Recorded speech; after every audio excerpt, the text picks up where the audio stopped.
فرزند زہرا یہ حالات برے ہیں۔ کاشانۂ بصیرت ایک ایسا مکمل یوٹیوب چینل جس پر محروم بصارت کے لیے بالخصوص اور تمام افراد کے لیے بالعموم سینکڑوں کی تعداد میں اسلامی کتب دستیاب ہیں۔ لہذا گزارش ہے کہ آپ اپنی ذمہ داری نبھاتے ہوئے کاشانۂ بصیرت کو سبسکرائب کرنے کے ساتھ ساتھ بیل آئیکن کو پریس کیجیے تاکہ آپ علم کے حصول کے ساتھ ساتھ مذہب اہل بیت کی اشاعت میں بھی اہم کردار ادا کرتے رہیں۔ کاشانۂ بصیرت، کاشانۂ بصیرت، کاشانۂ بصیرت۔ فرزند زہرا یہ حالات برے ہیں۔ بسم اللہ الرحمن الرحیم۔ مکتوب نمبر 10، کتاب کلام امیر المومنین علی علیہ السلام، شرح نہج البلاغہ، تالیف آیت اللہ ناصر مکارم شیرازی، والیوم 9۔ کاشانۂ بصیرت کے اس یوٹیوب چینل پر ہم مکتوب 9 پڑھنے جا رہے ہیں۔ آئیے مل کر پڑھتے ہیں۔ لکھا ہے کہ امام علیہ السلام کا مکتوب حاکم شاہی کے نام۔ اس مکتوب کی سند کے حوالے سے تفصیلات یوں ہیں کہ اس مکتوب کو نصر بن مزاحم نے، جو سید رضی سے پہلے جیتے تھے، کتاب صفین میں نقل کیا ہے، اور سید رضی رحم اللہ کے بعد ابن عساکر نے تاریخ دمشق میں حاکم شام کے حالات زندگی کے ذیل میں سے نقل کیا ہے۔ جو کچھ مرحوم سید رضی نے نقل کیا ہے وہ مکمل مکتوب نہیں ہے۔ اس مکتوب کا کچھ ابتدائی حصہ پایا جاتا ہے جو کتاب مصادر نہج البلاغہ میں آیا ہے۔ مصادر نہج البلاغہ جلد نمبر 3 صفحہ نمبر 220۔ اس مکتوب کا تتمہ بھی پایا جاتا ہے جو کتاب تمام نہج البلاغہ میں آیا ہے۔ یہاں پر ہم نے مکتوب کی سند پڑھ لی اور اب پڑھنے جا رہے ہیں مکتوب پر ایک نظر۔ یہ مکتوب جو کہ امام علیہ السلام کا مکتوب حاکم شام ہی کے نام ہے۔ یہ مکتوب دراصل 4 حصوں پر مشتمل ہے۔ پہلے حصے میں امام علیہ السلام حاکم شام کو نصیحت فرماتے ہیں اور اس کے کاموں کے عواقب اور قیامت میں اس کے انجام سے متعلق اسے خبردار فرماتے ہیں، اگرچہ آپ علیہ السلام اسے شیطان کا اسیر جانتے ہیں اور نصیحت پانے کی اتنی امید نہیں رکھتے۔ دوسرے حصے میں حاکم شام کو یہ نکتہ سمجھاتے ہیں کہ تم کیوں کرامت اسلامی کی زمام سنبھالو گے جبکہ نہ ماضی میں تمہاری اسلام سے کوئی خدمت ہے اور نہ تم کسی شریف اور باتقوی خاندان سے ہو۔ تیسرے حصے میں اسے یہ بتاتے ہیں کہ کیوں لوگوں کو جنگ کی دعوت دے رہے ہو، انہیں چھوڑ دو اور اکیلے میدان میں آ جاؤ اور میرے ساتھ دو بدو مقابلہ کرو تاکہ مسلمانوں کی صورتحال واضح ہو جائے اور تاریخ اسلام کے گزشتہ ایام کو تمہیں بھی یاد دلاؤں جب میں نے تمہارے دادا، بھائی اور ماموں کو موت کا مزہ چکھایا تھا۔ آخری اور چوتھے حصے میں آپ علیہ السلام خلیفہ سوم کی خونخواہی کے بہانے کا تذکرہ کرتے ہوئے فرماتے ہیں کہ تم اچھی طرح جانتے ہو کہ عثمان کے قاتل کون تھے، پس ان کے پیچھے کیوں نہیں جاتے؟ پھر آخر میں فرما رہے ہیں مولا کہ میں دیکھ رہا ہوں کہ میدان جنگ میں تمہارے لشکر کے رونے اور چلانے کی آواز بلند ہو رہی ہے اور شکست پر شکست تمہارے حصے میں آ رہی ہے، اور آخر کار تم خدا کی پناہ مانگتے ہو جس پر تمہارا کوئی ایمان نہیں۔ اب آئیے ہم کتاب کے صفحہ 120 پر پہنچے ہیں۔ یہ کتاب کے صفحہ 120 پر ہم پڑھنے جا رہے ہیں مکتوب 10 کا پہلا حصہ۔ عربی میں یہ شروع ہو رہا ہے وَكَيْفَ أَنْتَ صَانِعٌ سے اور ختم ہو رہا ہے مجری الروح والدم، اور اس کا ترجمہ ہم پڑھتے ہیں کہ اس وقت کیا کرو گے جب اس دنیا کے یہ سارے لباس تم سے اتر جائیں جس کی زینت سے تم نے اپنے کو آراستہ کر رکھا ہے اور جس کی لذت نے تم کو دھوکے میں ڈال دیا ہے۔ اس دنیا نے تم کو آواز دی تو تم نے لبیک کہہ دیا، اور تمہیں کھینچنا چاہا تو تم کھینچے چلے گئے اور اس کے احکام کی اطاعت کرتے رہے۔ قریب ہے کہ کوئی بتانے والا تمہیں ان چیزوں سے آگاہ کرے جن سے کوئی سپر بچانے والی نہیں، لہٰذا مناسب ہے کہ اس دعوے سے باز آ جاؤ اور حساب و کتاب کا سامان کر لو،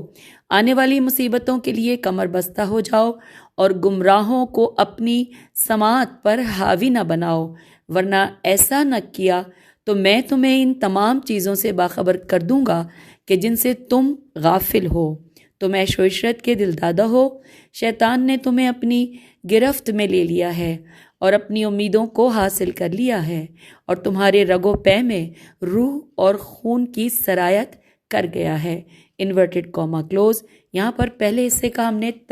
ترجمہ پڑھا اور اب ہم اس پہلے حصے کی شرح و تفسیر پڑھنے جا رہے ہیں، والیوم 9 کے پیج 121 پر۔ ہیڈنگ ہے تاریک مستقبل پر ایک نظر۔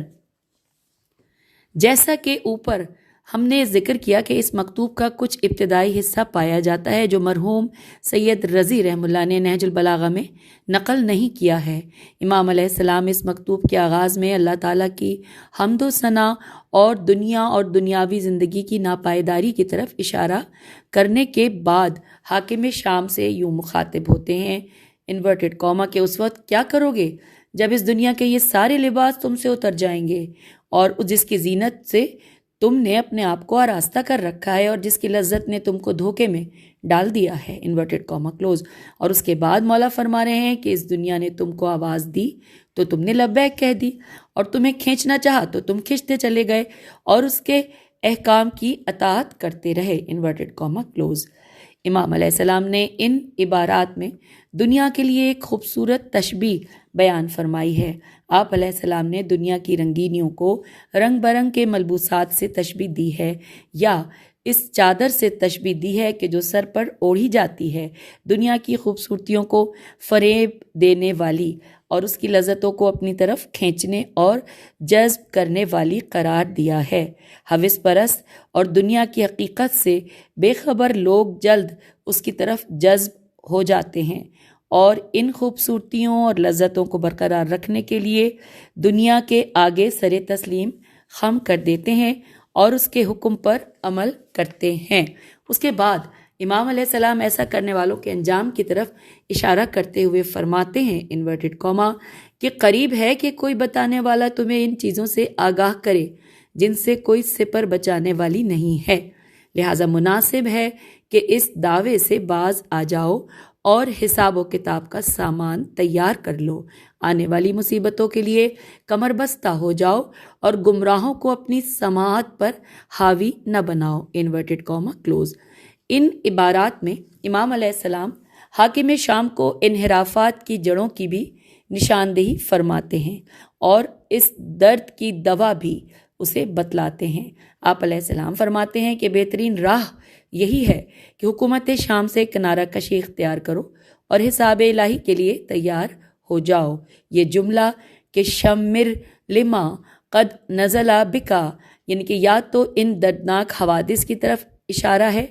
جو اسی دنیا میں حاکم شام اور اس کے ساتھیوں کو پیش آنے والے تھے، یا اس سے مراد روز قیامت کے حوادث ہیں، مگر دوسرا احتمال زیادہ مناسب معلوم ہوتا ہے۔ بہرحال چونکہ ان حوادث کا وقوع واو قاف واو عین قطعی تھا، لہٰذا فعل ماضی کی صورت میں بیان ہوا ہے۔ پھر امام علیہ السلام اس کلام کے تسلسل میں حاکم شام کو معنوی امور کے ایک سلسلے سے متعلق خبردار کرتے ہوئے فرماتے ہیں، ورنہ ایسا نہ کیا تو میں تمہیں ان تمام چیزوں سے باخبر کر دوں گا جن سے تم غافل ہو۔ تم عیش و عشرت کے دلدادہ ہو، شیطان نے تمہیں اپنی گرفت میں لے لیا ہے اور اپنی امیدوں کو حاصل کر لیا ہے، اور تمہارے رگ و پے میں روح اور خون کی سرایت کر گیا ہے، خون کی طرح سرایت کر گیا ہے، انورٹڈ کاما کلوز۔ یہاں لکھا ہے کہ بعض نے الا تفعل کے جملے کو اس بات کی طرف اشارہ جانا ہے کہ امام علیہ السلام اس کو ایک جنگ کی بابت خبردار فرما رہے ہیں، اور اعلام الف عین لام الف میم اعلام سے مراد عملی اعلان ہے، حالانکہ پہلے اور بعد کے جملوں میں سے کوئی ایک بھی اس مفہوم پر مشتمل نہیں، بلکہ یہ سب انسان کو بیدار کرنے والی نصیحتوں کا ایک مجموعہ ہے۔ یہ نکتہ دلچسپ ہے کہ حاکم شام نے اپنے خط میں امام علیہ السلام کو جنگ کی دھمکی دی تھی، لیکن امام علیہ السلام اسے شیطان کے زیر تسلط قرار پانے کی بابت خبردار فرماتے ہیں۔ سامعین، اب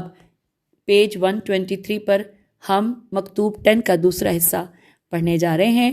عربی میں وہ اس کا آغاز ہے وَمَتَا كُنْتُمْ سے، اور اختتام ہے وَالسَّرِيرَةَ۔ ترجمہ انورٹڈ کاما، معاویہ آخر تم لوگ کب رعایا کی نگرانی کے قابل اور امت کے مسائل کے والی تھے، جبکہ تمہارے پاس نہ کوئی سابقہ شرف ہے اور نہ کوئی بلند و بالا عزت۔ ہم اللہ سے تمام دیرینہ بدبختیوں سے پناہ مانگتے ہیں اور تمہیں باخبر کرتے ہیں کہ خبردار، امیدوں کے دھوکے میں اور ظاہر و باطن کے اختلاف میں مبتلا ہو کر گمراہی میں دور تک مت چلے جاؤ۔ انورٹڈ کاما یہاں پر کلوز ہوا، اور اب آئیے اس دوسرے حصے کی شرح و تفسیر پڑھتے ہیں۔ ہیڈنگ ہے غفلت سے بچے رہو۔ امام علیہ السلام نامے کے اس حصے میں حاکم شام اور بنی امیہ کے امت مسلمہ پر ملک کے بعض حصے میں بھی حکمرانی کی صلاحیت نہ رکھنے سے متعلق اشارہ فرماتے ہیں، کیونکہ آپ علیہ السلام جانتے ہیں کہ خلیفہ سوم کی خونخواہی کا مسئلہ صرف ایک ڈھونگ ہے، جبکہ اس کا اصل مقصد خود کو اہل شام پر مسلمانوں کے خلیفہ کے طور پر مسلط کرنا ہے۔ مولا فرما رہے ہیں انورٹڈ کاما کہ معاویہ، آخر تم لوگ کب رعایا کی نگرانی کے قابل اور امت کے مسائل کے والی تھے، جبکہ تمہارے پاس نہ کوئی سابقہ شرف ہے اور نہ کوئی بلند و بالا عزت۔ Inverted comma close. اب یہاں پہ لکھا ہے کہ امام علیہ السلام بغیر قدب سابق کے جملے میں اس حقیقت کی طرف اشارہ فرماتے ہیں کہ امت مسلمہ پر حکومت اور ان کی زمام داری، زیمی ملف میم دال الف رے چھوٹی ہے، ان کی زمام داری کی کچھ شرائط ہیں، جیسے اسلام لانے میں سبقت رکھنا اور بلند اور باشرف نسب کا مالک ہونا، جبکہ حاکم شام ابو سفیان کا بیٹا ہے، جس نے اپنے آخری سانس تک رسول اسلام صلی اللہ علیہ وآلہ وسلم سے مقابلہ کیا۔ اس کے علاوہ حاکم شام کی ماں کا غلط کردار بھی سب پر واضح ہے۔ اور پھر امام علیہ السلام 3 جملوں میں معاویہ کو خبردار کرتے ہیں اور فرماتے ہیں، ہم اللہ سے تمام دیرینہ بدبختیوں سے پناہ مانگتے ہیں۔ اس کے ساتھ انورٹڈ کاما یہاں کلوز ہوا، تو پھر اس کے بارے میں نیچے لکھا ہے کہ یہ اس نقطے کی طرف اشارہ ہے کہ حاکم شام اپنے ماں باپ ابو سفیان اور ہند جگر خوار سے پانے والی نامناسب وراثت کے سبب نیز چونکہ وہ سالہ سال اپنے باپ کے ہمراہ پیغمبر اسلام صلی اللہ علیہ وآلہ وسلم کے مقابلے میں ڈٹا رہا، لہٰذا اس کے اندر شقاوت و انحراف کی راہ ہموار تھی، جس سے رہائی خود سازی اور نہایت کاوشوں کے بغیر ممکن نہ تھی۔ امام دوسرے جملے میں فرماتے ہیں انورٹڈ کاما، اور میں تمہیں خبردار کرتا ہوں کہ امیدوں کے دھوکے میں دور تک مت نکل جانا۔ پھر لکھا ہے کہ یہ جملہ اسی حدیث کے تناظر میں ہے جو بارہا اسلامی روایات میں ذکر ہوئی ہے۔ حدیث جو ہے حوالہ اس کا ہے اصول کافی، جلد نمبر 2 صفحہ نمبر 335 اور حدیث نمبر 3۔ آئیے حدیث کا ترجمہ پڑھتے ہیں انورٹڈ کاما کہ دور دراز امیدیں خدا اور آخرت یہاں تک کہ اپنی حیثیت سے بھی انسان کو غافل کر دیتی ہیں، انورٹڈ کاما کلوز۔ اور تیسرے جملے میں امام فرماتے ہیں کہ اور تمہیں خبردار کرتا ہوں کہ ظاہر و باطن کے اختلاف میں مبتلا نہ ہونا، کہ ظاہر میں اسلام کا دم بھرتے ہو اور باطن میں مشرکوں کی راہ اور جاہلیت کے افکار پر چل رہے ہو، انورٹڈ کاما کلوز۔ یہ جملہ حاکم شام کی منافقت کی طرف اشارہ ہے، جو ظاہراً خلیفہ سوم کی خونخواہی اور مقام خلافت کے دفاع کے لیے اٹھا تھا، مگر باطن میں حکومت شام کے علاوہ اور اس کا کچھ مقصد نہ تھا۔ ہم جانتے ہیں کہ منافقت نیز ظاہر و باطن اور قول و فعل میں تضاد پایا جانا شرک سے بھی زیادہ خطرناک ہے، کیونکہ مسلمان کافروں اور مشرکوں کی نسبت اپنے فرائض کو جانتے ہیں، جبکہ منافقوں کو ممکن ہے کہ ان کے ظاہری اسلام کے لبادے کے سبب نہ پہچان سکیں اور وہ ان کی پیٹھ میں خنجر گھونپیں۔ اور اب آئیے اس خطبے مکتوب کے 10 کا تیسرا حصہ عربی میں آغاز ہو رہا ہے۔ وقت دعوت الی الحرب، اور اختتام ہے مکرہینہ، اور ترجمہ انورٹڈ کاما کہ تم نے مجھے جنگ کی دعوت دی تو بہتر ہے کہ لوگوں کو الگ کر دو اور بذات خود میدان میں آ جاؤ، فریقین کو جنگ سے معاف کر دو اور تم براہ راست مقابلہ کر لیں، تاکہ تمہیں معلوم ہو جائے کہ کس کے دل پر زنگ لگ گیا ہے اور کس کی آنکھوں پر پردے پڑے ہوئے ہیں۔ میں وہی ابو الحسن ہوں جس نے روز بدر تمہارے نانا عتبہ بن ربیعہ، ماموں ولید بن عتبہ اور بھائی حنظلہ کا سر توڑ کر خاتمہ کر دیا ہے، اور ابھی وہ تلوار میرے پاس ہے اور میں اسی ہمت قلب کے ساتھ دشمن کا مقابلہ کروں گا۔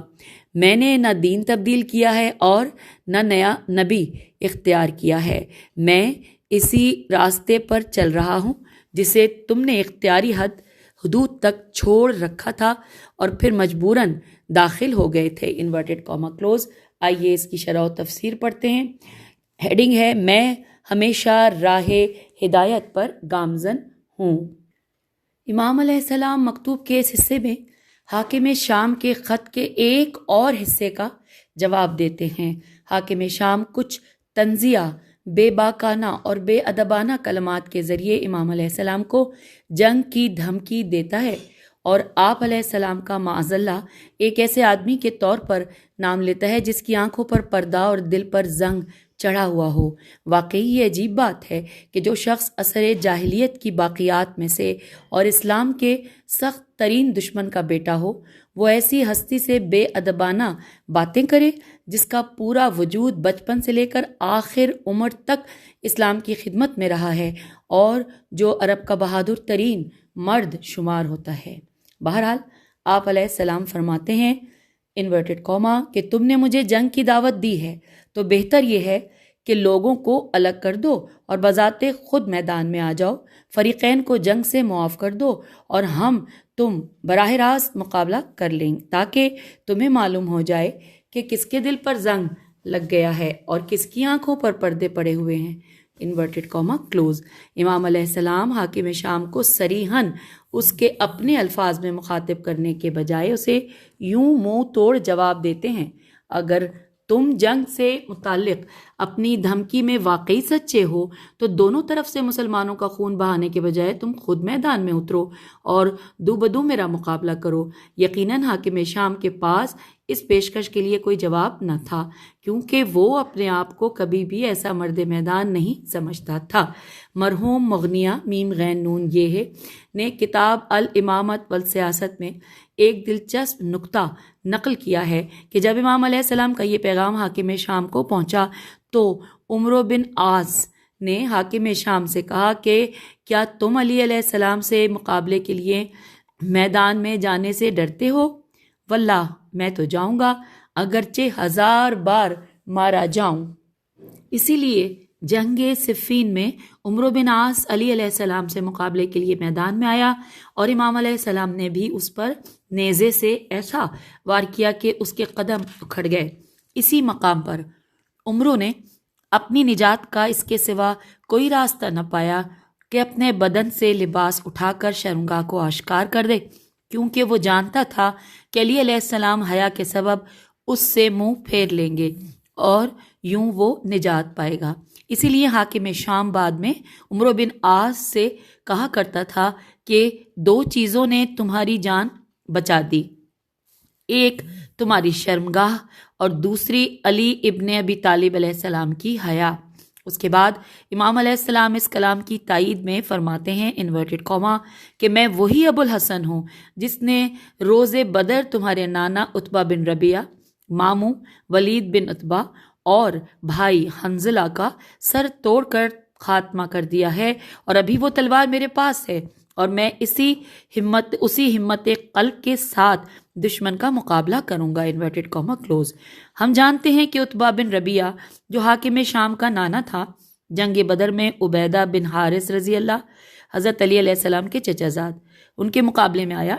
اور امام علیہ السلام عبیدہ کی مدد کے لیے لپکے اور عتبہ کو قتل کر دیا۔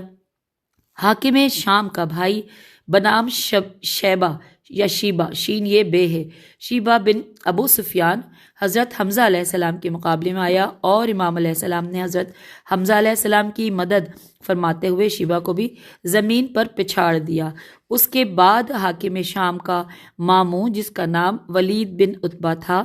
اکیلا امام علیہ السلام کے مقابلے میں آیا تو امام علیہ السلام نے اسے بھی موت کے گھاٹ اتار دیا۔ اس مطلب کے پیش نظر شدخ شین دال خے یہ ورڈ سامعین انورٹڈ کاما میں ہے۔ شدخ کے معنی کھوکھلی چیز کے ٹوٹنے کے ہیں۔ امام علیہ السلام کی یہ تعبیر اس حقیقت کی غمازی کرتی ہے کہ حاکم شام کے دانا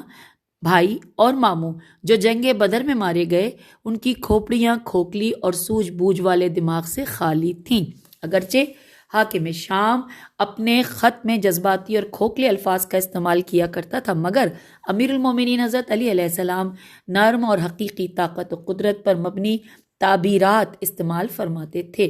حاکم شام گر وہی جنگ کی دعوت دیتا ہے مگر حضرت علی علیہ السلام اسے دو بدو جنگ کے لیے للکارتے ہیں۔ لکھا ہے حاکم شام اپنے دعوے کی کسی تاریخ سند سے تصدیق کے بجائے صرف باتوں پر اکتفا کرتا ہے، جبکہ حضرت علی علیہ السلام اس کا ہاتھ تھام کر جنگ بدر سے متعلق واضح تاریخی کارناموں کا تذکرہ فرماتے ہوئے اسے یاد دلاتے ہیں کہ میں وہی علی ابن ابی طالب علیہ السلام ہوں اور میری تلوار وہی تلوار اور میرا طاقتور دل بھی وہی ہے اور میری بہادری اور شجاعت بھی وہی ہے کہ جس کے ساتھ تمہارے بڑوں کو موت کے گھاٹ اتار دیا تھا۔ پھر امام علیہ السلام ایک اور نقطے کی طرف اشارہ فرماتے ہیں اور وہ آپ علیہ السلام کا اسلام کی مانوی راہ میں باقی اور ثابت قدم رہنا ہے۔ آپ فرماتے ہیں انورٹڈ کاما کہ میں نے نہ دین تبدیل کیا ہے اور نہ نیا نبی اختیار کیا ہے، میں اسی راستے پر چل رہا ہوں جسے تم نے اختیاری حدود تک چھوڑ رکھا تھا اور پھر مجبوراً داخل ہو گئے تھے، انورٹڈ کاما کلوز۔ یہ اس بات کی طرف اشارہ ہے کہ ابو سفیان اور اس کے ساتھیوں نے فتح مکہ کے دن مجبوری کے عالم میں ظاہراً اسلام قبول کیا۔ تاریخی قرائن و شواہد اس بات کی نشاندہی کرتے ہیں کہ وہ سچے دل سے اسلام پر ایمان نہیں رکھتے تھے، اسی لیے جب خلیفہ سوم کے زمانے حکومت بنی امیہ کے ہاتھ میں آئی بنی امیہ کے ہاتھ میں آئی تو انہوں نے اسلام کے بہت سے اصول اور پیغمبر صلی اللہ علیہ وآلہ وسلم کی سنتوں کو پامال کیا اور مسلمانوں کے بیت المال کو لوٹ لیا اور غریبوں کو جو بیت المال کے اصل مالک تھے محروم کیا۔ اوپر بیان شدہ مطالب سے معلوم ہوا کہ امام علیہ السلام کے اس جملے کہ تم نے اسلام کو اپنی مرضی سے ترک کر دیا، اس کا تعلق اسلام قبول کرنے کے بعد کے زمانے سے ہے، یعنی تم نے پہلے مجبوری سے اسلام قبول کیا اور بعد میں جب طاقتور ہوئے تو رسول اللہ صلی اللہ علیہ وآلہ وسلم کی سنتوں کو ایک ایک کر کے پامال کر دیا۔ اس مطلب پر گواہ امام علیہ السلام کا یہ جملہ انورٹڈ کاما کہ میں نے کبھی اپنے دین کو تبدیل نہیں کیا اور سنت کے خلاف نہ کیا، انورٹڈ کاما کلوز۔ بنا بنی جو کچھ بعض شارحین نہج البلاغہ نے کہا ہے کہ جملہ جو کہ ہے کہ ترکتموہ تائینا کا تعلق فتح مکہ سے پہلے اسلام کی عدم قبولیت کے ساتھ ہے، وہ امام علیہ السلام کے اپنے بارے میں فرمائے ہوئے کلمات کی روح سے کوئی درست تفسیر معلوم نہیں ہوتا۔ خصوصاً اس نقطے کے پیش نظر لفظ ترک تیرے کاف ترک وہاں استعمال ہوتا ہے کہ انسان نے پہلے کسی چیز کو قبول کیا ہو، پہلے کسی مقام پر گیا ہو اور پھر اسے چھوڑ دیا ہو۔ سمجھنا۔ اور اب ہیڈنگ آ گئی ہے اس مکتوب نمبر 10 کے نکات کی۔ یہاں پر پہلا ہے شجاعت امام علیہ السلام کا آپ علیہ السلام کے دشمنوں کے ساتھ موازنہ، یہ پہلا ہے۔ لکھا ہے کہ حاکم شام اور عمر و آس کی بہادری کے موازنے کے بارے میں جو دلچسپ نکات تاریخ میں آئے ہیں وہ یہ ہیں کہ ابن ابی الحدید کی شرح نہج البلاغہ میں نقل کردہ مطالب کے مطابق معروف مورخ واقدی نے لکھا ہے کہ حضرت علی علیہ السلام کی شہادت کے بعد جب حاکم شام اقتدار پر پہنچا تو ایک دن اس نے عمر و آس سے کہا کہ اے ابا عبداللہ، عمرو آس کی کنیت ابا عبداللہ تھی، کہ جب تمہیں دیکھتا ہوں تو مجھے ہنسی آتی ہے۔ عمرو نے کہا کیوں؟ کہا مجھے وہ دن یاد آتا ہے کہ جب علی علیہ السلام نے صفین میں تم پر حملہ کیا اور تم نے یقینی موت سے بچنے کے لیے ڈر کے مارے اپنی شرمگاہ کو ظاہر کر دیا اور علی علیہ السلام نے حیا کی اور تم بچ گئے۔ عمرو نے کہا مجھے بھی تمہیں دیکھ کر بہت ہنسی آتی ہے، کیونکہ مجھے وہ دن یاد آتا ہے کہ جب علی علیہ السلام نے للکارتے ہوئے تمہیں میدان جنگ میں آنے کی دعوت دی تو اچانک تمہاری سانس سینے میں اٹک گئی اور تمہاری زبان بند ہو گئی اور آب دہن تمہارے گلے میں پھنسنے کے باعث تمہارا جسم کانپنے لگا، اور پھر ایک اور چیز بھی تم سے سرزد ہوئی کہ جس کا میں نام لینا نہیں چاہتا۔ حاکم شام نے کہا ایسا کیوں کر ہو سکتا ہے جبکہ قبیلہ عین کاف لکھا ہے اور اشر الف شین عین رے کے لوگ میری حمایت میں کھڑے تھے۔ عمرو نے کہا تم خود جانتے ہو کہ جو کچھ میں نے کہا ہے وہ واقعہ ہو چکا ہے، جبکہ مذکورہ 2 قبیلے بھی تمہارے گرد بیٹھے ہوئے تھے۔ اب ذرا سوچو، اگر تم میدان میں آ گئے ہوتے تو تمہاری کیا حالت ہوتی؟ حاکم شام، جس کے پاس اس بات کا کوئی جواب نہ تھا، کہنے لگا اے ابا عبداللہ، مذاق کو چھوڑو اور سنجیدگی سے بات کرو، کیونکہ یعنی یہاں پر وہ لکھا ہے کہ عربی میں ایک جملہ ہے کہ ان نج جبنا ول فرارا، اس کے ساتھ یہ ترجمہ لکھا ہے کہ علی سے ڈرنا اور فرار کرنا کسی کے لیے بھی عیب نہیں ہے۔ اس کے حوالے سے سامعین حاشیے میں کچھ تفصیلات ہیں، آئیے وہ بھی پڑھتے ہیں۔ تاریخ کے دلچسپ نکات میں سے ایک یہ ہے کہ ایسا ہی واقعہ بصر بن ارتات الف رے تو الف گول تا جو عرب کے پہلوانوں میں سے مانا جاتا تھا، اس کے ساتھ پیش آیا کہ ابن عبد البر نے کتاب استیعاب جلد نمبر 1 صفحہ نمبر 164 میں نقل کیا ہے کہ بصر حاکم شام کے ساتھ صفین میں موجود تھا۔ حاکم شام نے امیر المومنین علیہ السلام سے جنگ کے لیے بصر کا حوصلہ بڑھاتے ہوئے کہا کہ میں نے سنا ہے کہ تمہاری آرزو ہے کہ ان کے روبرو ہو، اگر تم ان پر غالب آؤ گے تو دنیا و آخرت تمہارے اختیار میں ہے۔ وہ اس طرح اس کا حوصلہ بڑھایا کرتا اور اس طرح طرح کے وعدے کیا کرتا تھا، یہاں تک کہ بصر کی نظر میں بے سین رے پہ پیش لگا ہوا ہے، بصر کی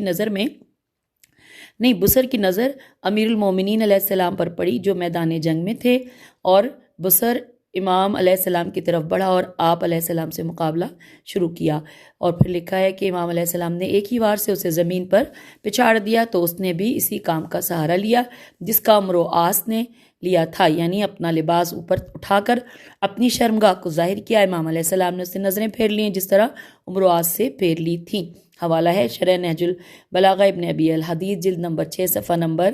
316 اور 317، اور حاشیے میں جو تحریر تھی ہم نے پڑھ لی۔ آئیے اب واپس چلتے ہیں، کتاب کے صفحہ 130 پہ ہم آ گئے ہیں اور نکات پڑھتے ہوئے دوسرے نمبر کا نکتہ ہے ہیڈنگ کہ کیا معاویہ جنگ بدر میں موجود تھا؟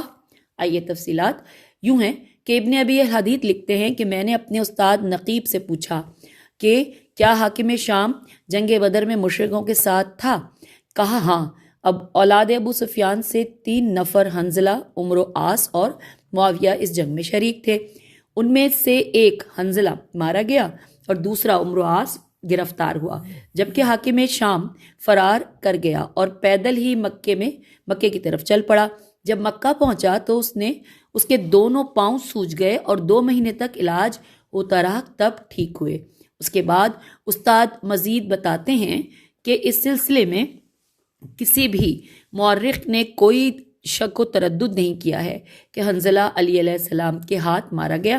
اور اس کا بھائی عمرو گرفتار ہوا۔ پھر یہ کہ معاویہ کے علاوہ اور جو شخص جنگ بدر کے میدان سے فرار ہوا وہ عمرو بن عبدود تھا، اور جو ان سب میں بہادر ترین پہلوان تھا،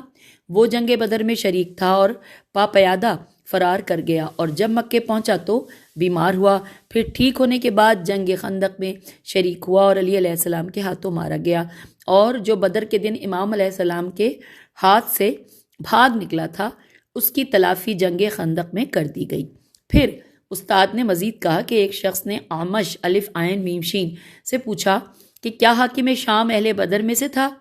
تو کہا ہاں، معاویہ جنگ بدر میں شریک تھا لیکن دشمن کے لشکر میں نہ کہ اسلام کے، امام علیہ السلام بھی اپنے ایک مکتوب میں حاکم شام کے میدان جنگ سے فرار ہونے کے واقعے کی طرف اشارہ کرتے ہوئے فرماتے ہیں کہ میں تمہیں ایک ایسی چیز یاد دلاتا ہوں جو یقیناً تمہیں یاد ہوگی، جس دن تمہارا بھائی حنظلہ مارا گیا اور تمہارا دوسرا بھائی گرفتار ہوا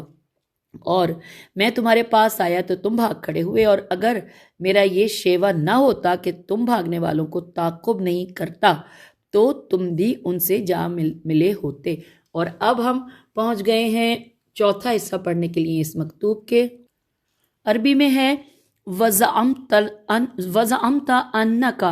سے آغاز ہو رہا ہے اور ختم ہو رہا ہے حائدتن۔ ترجمہ: تمہارا خیال ہے کہ تم خون عثمان کا بدلہ لینے آئے ہو، تو تمہیں تو معلوم ہے کہ اس خون کی جگہ کہاں ہے۔ اگر واقعی مطالبہ کرنا ہے تو وہیں جا کر کرو۔ مجھے تو یہ منظر نظر آ رہا ہے کہ جنگ تمہیں دانتوں سے کاٹ رہی ہے اور تم اس طرح فریاد کر رہے ہو جس طرح اونٹ سامان کی گرانی سے بلبلانے لگتے ہیں، اور تمہاری جماعت مسلسل تلوار کی ضرب اور موت کی گرم بازاری اور کشتوں کے پشتے لگ جانے سے کی بنا پر مجھے کتاب خدا کی دعوت دے رہی ہے، جبکہ خود اس کتاب کا دیدہ و دانستہ منکر ہے یا بیعت کرنے کے بعد بیعت شکنی کرنے والی ہے۔ Inverted comma close. شرح و تفسیر۔